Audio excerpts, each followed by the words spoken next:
नमस्कार विद्यार्थी मित्रांनो, आज आपण बघणार आहोत नवोदयचा सराव संच 2. सराव संचामध्ये एकूण 20 प्रश्न आहेत.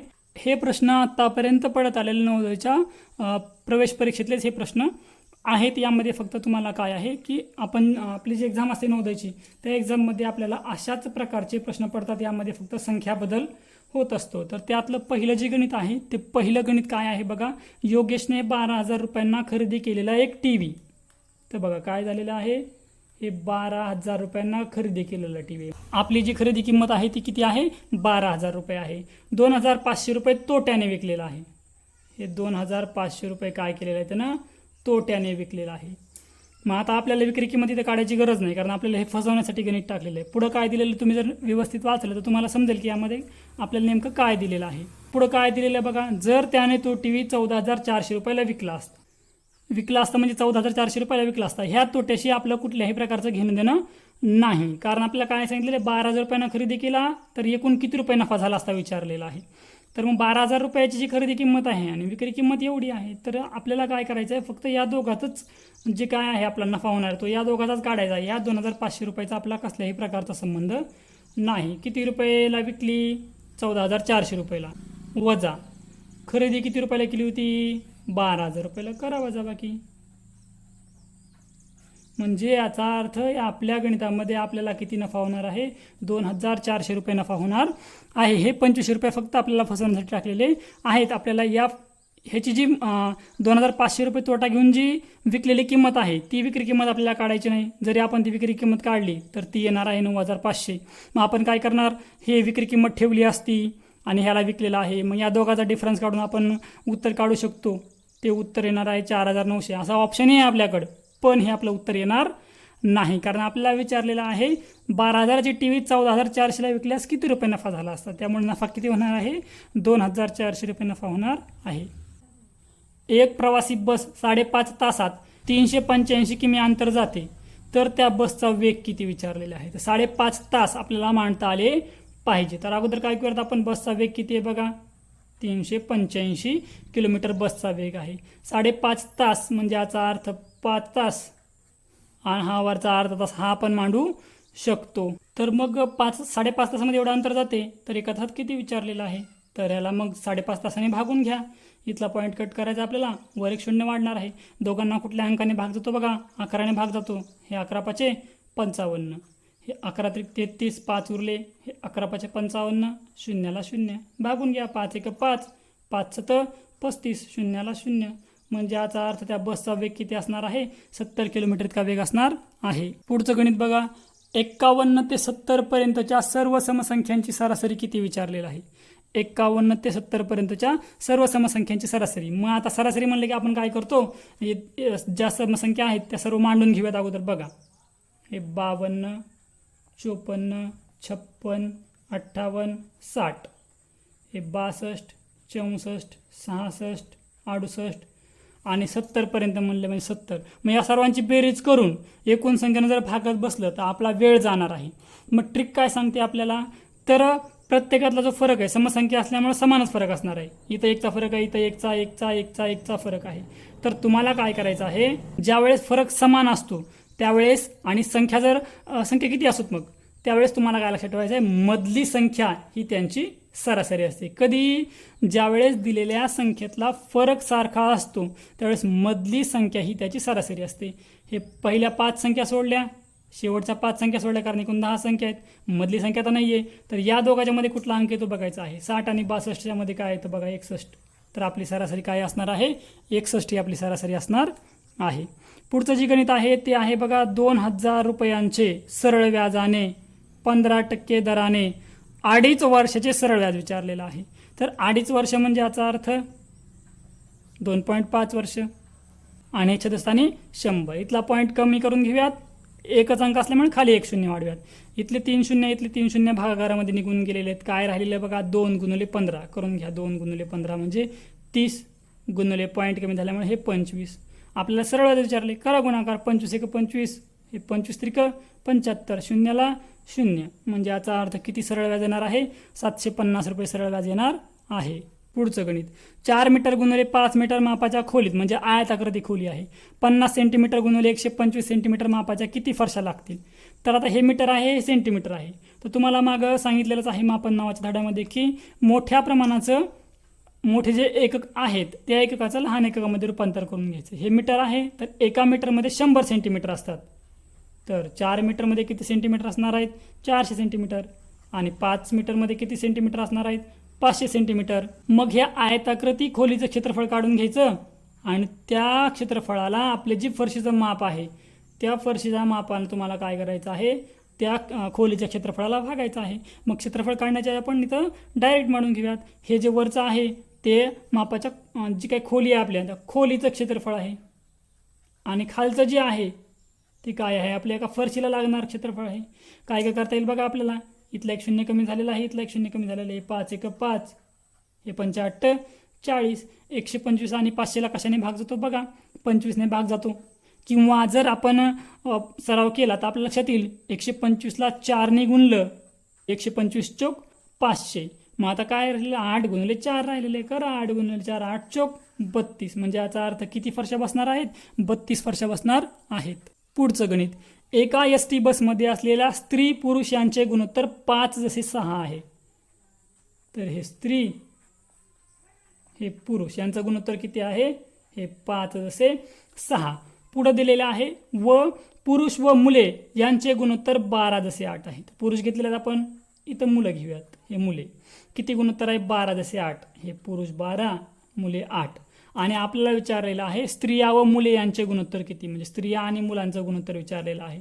तर लक्षात घ्या खूप सोपं आहे. इथं कुठलाही प्रकारचा पर्याय निवडून आपल्याला काही करायचं नाही. याची ट्रिक असते ती ट्रिक फक्त लक्षात ठेवायची आहे. बघा आता आपण काय करूयात ही ट्रिक आहे या दोघांचा गुणाकार करायचा एवढं गुणोत्तर येणार आहे स्त्रियांचं 12 पंचे 60. या दोघांचा गुणाकार करायचा एवढं गुणोत्तर येणार आहे पुरुषांचं आणि या दोघांचा गुणाकार करायचा एवढं गुणोत्तर आहे मुलांचं. आपल्याला विचारले स्त्रिया आणि मुलं हे स्त्रियांचं 60 मुलांचं 48. कुठल्या समान अंकाने भाग बसतो बघा 12ने भाग बसतो. हे 12 पंचे 60 हे 12 चोक 48 म्हणजे 5/4 म्हणजे 5/4 म्हणजे 5 जसे 4 एवढं. पुढचं गणित आहे एका चौरसाची व आयताची परिमिती समान आहे.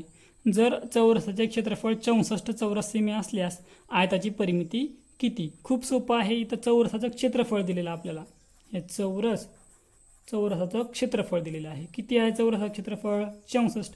बाजू काढून घेऊया. खूप सोपं आहे. क्षेत्रफळ दिले बाजू काढायची. तर चौरसाचं क्षेत्रफळ बरोबर काय सूत्र असतं बाजू गुणिले बाजू किंवा बाजूचा वर्ग. मग 64 कशाचा वर्ग आपल्याला पाठ असतात 64 कशाचा वर्ग आहे 8चा. म्हणजे याचा अर्थ त्या चौरसाची बाजू किती येणार आहे 8 सेंटीमीटर. मग आता काय करायचं आहे जेवढं काय आता ही बाजू झालेली आहे तर मग आपण काय करूयात लगेच चौरसाची परिमिती करून घेऊयात. चौरसाची परिमिती बरोबर सूत्र असतं 4 गुणिले जी काय बाजू आलेली आहे ती बाजू 4 गुणिले 8 4 8 32. एवढंच माप कोणाचं आहे आपल्याला लिहून दिलेलं आहे. एवढंच माप जे आहे ते आहे आयताच्या परिमितीचं कारण समान दिलेलं आहे. आयताची परिमिती चौरसाची परिमिती 32 आलेली आहे तर आयताची परिमिती सुद्धा किती येणार आहे मग 32 सेंटीमीटरच येणार आहे. 1236.324 या संख्येतील 2च्या स्थानिक किमतीतला फरक विचारलेला आहे. खूप सोपं आहे. डावीकडे जे अंक असतात ते एकक दशक शतक या प्रमाणामध्ये असतात. हे 5वीच्या आपल्या शाळेच्या पुस्तकात सुद्धा आहे. तर एकक दशक शतक म्हणजे याचा अर्थ याची किंमत किती येणार आहे 200 येणार आहे. आणि दशांशा पुढचा हा 2 कितवा दुसरा अंक आहे. तर दुसरा अंक मांडायचा कसा आहे दशांशाला दशांश पहिल्या अंकाच्या ठिकाणी आपण 0 मांडून घेऊया आणि दुसरा अंक. या 2 किमतीतला आपल्याला फरक विचारलेला आहे. इथं दशांश चिन्ह नाही आहे मग दशांश चिन्ह देऊन आपण पुढे जेवढे अंक आहेत आपल्या गणितामध्ये तेवढे 0 वाढून घेऊ शकतो. हे दशांशाला दशांश हे 0 2 करा वजा बाकी 2 मधला 1 इथं घेतला 1 मधला 1 इथं घेतला 1 मधला इथं घेतला 1 मधला 1 इथं घेतला 10 झाले 10तून 2 गेले 8 उरले. 10तला 1 दिल्यामुळे 9 उरले ते हे 9ला 9. 10तला 1 दिल्यामुळे 9 उरले ते 9ला 9. 10तला 1 दिल्यामुळे 9 उरले ते 9ला 9. 2 मधला 1 दिल्यामुळे उरला 1 आणि दशांशाला दशांश म्हणजे किती वजा बाकी आलेले आहे 199.98. पुढचं गणित पुढचा आहे 26.24 भागिले 1.6 ची किंमत सांगा म्हणत आहे. तर काय करायचं आहे दशांश चिन्ह नाही असं समजून आपण हे गणित सोडू शकतो किंवा दशांशच्या पुढे इथे किती अंक आहेत? एक अंक आहे. इथला दशांश चिन्ह कमी करूया आणि जेवढे अंक आहेत तेवढे वर शून्य वाढवायचे आहेत. आणि दशांशच्या पुढे मूळ गणितामध्ये किती अंक होते? 2 अंक होते. दशांश चिन्ह कमी करूयात. मूळ गणितामध्ये काय होणार आहे? 2 शून्य वाढणार आहेत. म्हणजे संख्या झालेली आहे 26,240 भागिले हे 16चे. दशांश 00 कटलेले आहेत. कुठल्या समान अंकाने दोघांना भाग बसतो बघा. तर 16ने भाग बसतो यांना. तर 16ने भाग घाला. हे 16 60चे आणि 16ने ह्याला भागा. हे 16 1 16. 26मधून 16 गेले, 10 उरले. हे 2 इथे घेतले, झाले 102. त्यानंतर 16 सखी 96. 102मधून 96 गेले, 6 उरले. हे 4 इथे घेतले, झाले 64. हे 16 चोक 64. म्हणजे काय आलेलं आहे? 164 सदस्यांनी 10 आलेलं आहे. 1 शून्य आहे. 1 शून्य कमी करा आणि उजवीकडून डावीकडे एक अंक सोडून दशांश चिन्ह द्या. म्हणजे काय उत्तर येणार आहे? 16.4. गणित. दोन संख्यांचा मसावी व लसावी अनुक्रमे 15 व 120 असून त्यापैकी एक संख्या 60 आहे, तर दुसरी संख्या कोणती? खूपच सोपं आहे. हे दुसरी संख्या काढताना काय करायचं आहे? जो काही लसावी मसावी दिलेला आहे त्या दोघांचा गुणाकार करायचा आहे आणि त्या दोघांच्या गुणाकाराला जी काय पहिली किंवा दुसरी संख्या दिली असेल त्याने तुम्हाला भागायचं आहे. तुमची जी काय पहिली किंवा दुसरी संख्या विचारलेली असेल ते उत्तर येऊन जाईल. तर दुसरी विचारली तर पहिली तर ठेवायची आणि पहिली विचारली दुसरी भागाकारामध्ये ठेवायची. हे 60 1 60. 60 दूनी 120. राहिलेला आहे 15 गुणिले 2 करा. 15 दूनी 30. म्हणजे दुसरी संख्या काय असणार आहे? 30 असणार आहे. पुढचं गणित. समीर व सुरेश यांच्या वयाचे गुणोत्तर 5:6 आहे. हे समीर आणि हा सुरेश यांचं किती गुणोत्तर आहे वयाचं? हे 5:6. पुढे दिलेलं आहे सुरेश व सतीश. हे सुरेश व सतीश किती गुणोत्तर आहे? 4:5. तर आपल्याला विचारलेलं आहे समीर व सतीशचं गुणोत्तर किती? आत्ताच झाले अशा प्रकारचं गणित. या दोघांचा गुणाकार करा. हे 5 चोक 20. या दोघांचा गुणाकार करा. 6 चोक 24 आणि या दोघांचा गुणाकार करा. 6 पंचे 30. आपल्याला कोणाचं विचारलेलं आहे? समीर व सतीशचं विचारलेलं आहे. हे समीरचं 20 आणि सतीशचं 30. कुठल्या समान अंकाने भाग जातो बघा? 10ने भाग जातो. हे 10 दुनी 20. हे 10 त्रिक 30. 2/3. 2/3 म्हणजे 2 जसे 3. 28 25 30 आणि 2 संख्या दिलेल्या आहेत. यांची सरासरी 25 असल्यास त्या ज्या 2 संख्या आहेत त्यांचं आपल्याला एकूण दोघांची सरासरी विचारलेली आहे. 5 संख्या दिलेल्या आहेत. 5 संख्यातल्या 3 संख्या आपल्याला दिलेल्या आहेत. 2 मानायच्या आहेत आणि त्यांची सरासरी 25 आहे. तर एकूण किती संख्या आहेत आपल्याकडं? 5 संख्या आहेत. सरासरी किती आहे? 25 आहे. करा गुणाकार. 125 म्हणजे त्या सर्व संख्यांची बेरीज किती आली पाहिजे? 125 आली पाहिजे.